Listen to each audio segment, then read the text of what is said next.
Assalamualaikum warahmatullahi wabarakatuh. Di sini kami sebagai kelompok 8 akan menjelaskan tentang konsep hutang dan ekuitas.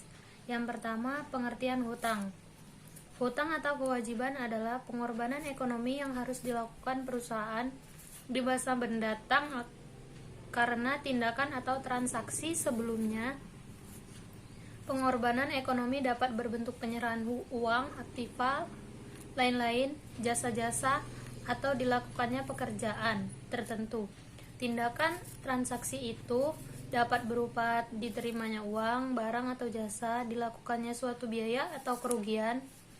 Kewajiban yang mengakibatkan adanya ikatan yang memberikan hak kreditur untuk mengklaim aktiva perusahaan. Kewajiban biasanya dapat ditentukan jumlahnya atau mudah ditaksir dan dinyatakan dalam satuan uang.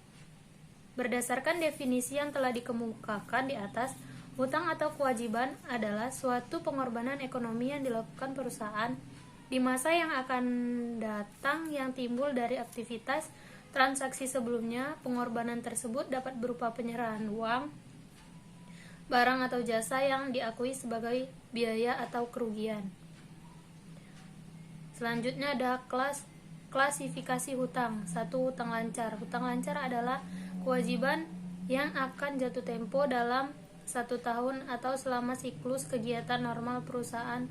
1 siklus normal adalah periode waktu yang diperlukan dari angka kas dibayarkan untuk pembelian barang atau jasa yang dibutuhkan untuk produksi sampai dengan kas dari hasil penjualan produk perusahaan diterima. Hutang jangka pendek memiliki dua manfaat, yaitu fleksibilitas dan biaya yang lebih murah. Perusahaan membutuhkannya, apalagi perusahaan lebih kerap dihadapkan pada kebutuhan jangka pendek. Biaya lebih murah. Pada umumnya, suku bunga hutang jangka pendek lebih rendah daripada hutang jangka panjang, karena semakin panjang periode hutang, maka semakin besar bunganya. Yang kedua, hutang jangka panjang. Hutang jangka panjang merupakan hutang yang memiliki waktu pembayaran lebih dari 1 tahun atau melebihi siklus perusahaan. Hutang jangka panjang meliputi hutang obligasi, saham, hipotek, hutang dari lembaga keuangan, dan pintura hutang. Karakteristik hutang. Yang pertama yaitu kewajiban sekarang. Kewajiban timbul karena pada saat sekarang suatu entitas memiliki tanggung jawab yang tidak dapat dihindari untuk menyerahkan barang atau jasa. VASB mengatakan bahwa hutang merupakan pengorbanan di masa mendatang dari keuntungan ekonomi. Definisi di atas lebih didasarkan atas pada peristiwa masa mendatang yang belum diketahui terjadinya. Yang kedua, hasil transaksi masa lalu. Syarat lain dari hutang adalah berasal dari transaksi masa lalu. Transaksi tersebut menunjukkan transaksi yang benar-benar telah terjadi sehingga dapat digunakan untuk memastikan bahwa hanya kewajiban sekarang yang harus dicatat sebagai hutang dalam neraca. Yang ketiga yaitu kredit tangguhan. Seperti halnya aktiva atau kredit tangguhan, ada sebuah pernyataan tentang masukan atas kredit tangguhan tertentu sebagai hutang. Yang keempat, kerugian kontingensi. Merupakan dampak adanya hutang, usaha atau membuat perbedaan antara hutang sekarang dan hutang di masa mendatang bukanlah hal yang sederhana. Yang kelima yaitu pensiun.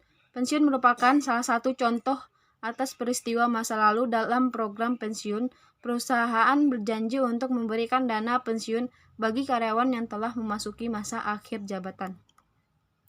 Selanjutnya yaitu penyebab terjadinya hutang. Interaksi terhadap terjadinya hutang cenderung didasarkan konsep ekonomi substansis over legal form, bukan semata-mata pada aspek yuridisnya. Dengan demikian, apabila dinilai dari substansi ekonomi, suatu transaksi atau peristiwa memenuhi kriteria hutang, otomatis hutang akan diakui dan disajikan dalam neraca. Yang pertama yaitu keadaan yang dapat menimbulkan hutang. Untuk menentukan suatu transaksi sebagai hutang atau bukan sangat tergantung pada kemampuan untuk menafsirkan transaksi atau kejadian yang menimbulkannya. Yang kedua yaitu unconditional rate of offset. Kewajiban berasal dari kontrak berjalan untuk memperoleh suatu barang dan jasa di masa mendatang. Dapat dikatakan sebagai suatu transaksi hutang atau sebaliknya bukan hutang. Kewajiban tersebut merupakan suatu transaksi keuangan yang berasal dari transaksi usaha dan menimbulkan kewajiban untuk melakukan pembayaran di masa mendatang. Apabila suatu barang atau jasa telah diterima, umumnya akuntan tidak akan mencatat kontrak tersebut apabila tidak ada satu pihak pun yang melaksanakan suatu prestasi kerja. Selanjutnya adalah pengukuran hutang.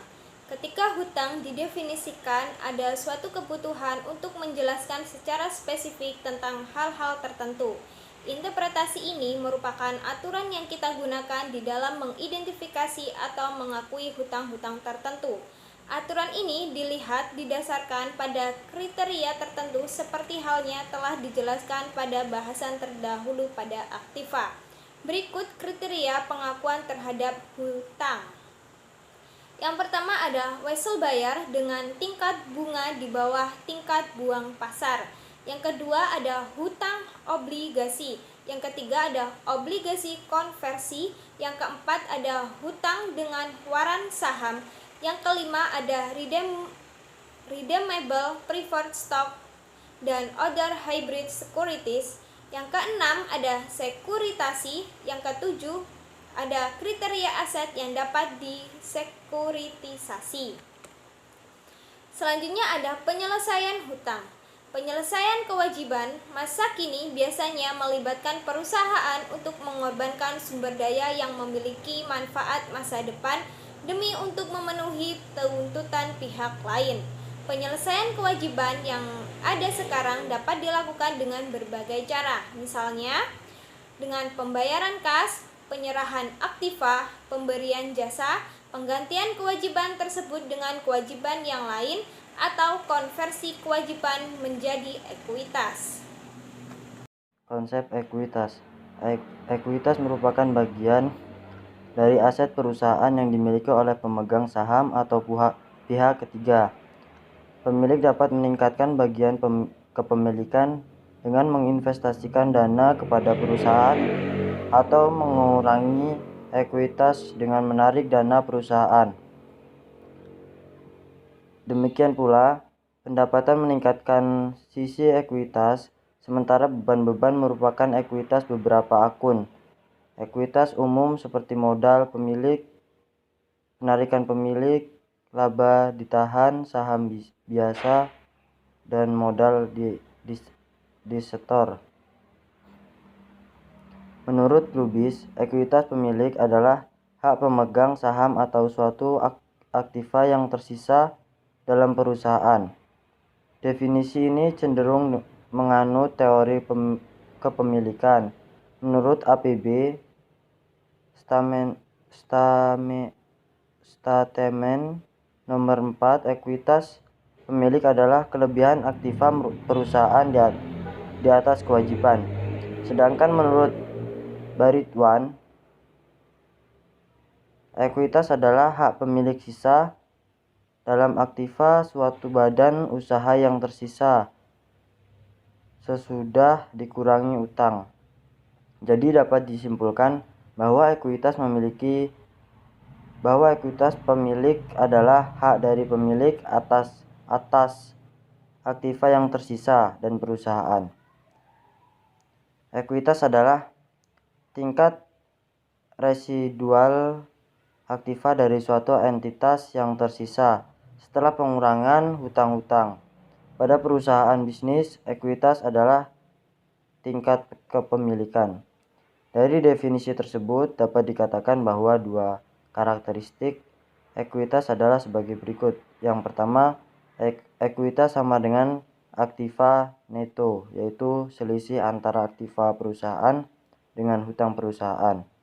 Yang kedua, ekuitas dapat bertambah atau berkurang karena kenaikan atau penurunan aktiva neto, baik yang berasal dari sumber buku pemilik maupun investasi oleh pemilik atau distribusi kepada pemilik.